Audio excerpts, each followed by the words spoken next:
जालन्यातल्या लाचखोर उपविभागीय अधिकारी सविता चौधरी यांना निलंबित करण्यात आलंय। औरंगाबादच्या विभागीय आयुक्तांनी ही कारवाई केली आहे। 3 लाखांची लाच घेताना त्यांना रंगेहात पकडण्यात आलं होतं।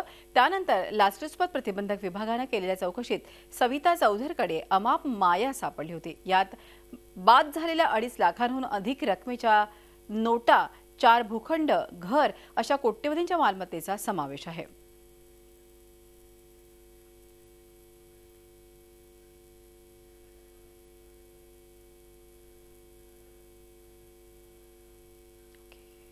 बघूया सविता चौधरीकडे किती संपत्ती सापडली आहे।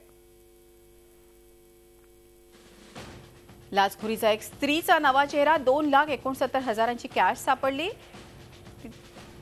433 ग्रॅम सोनं, 300 ग्रॅम चांदीचे असे एकूण 10,06,000चे दागिने।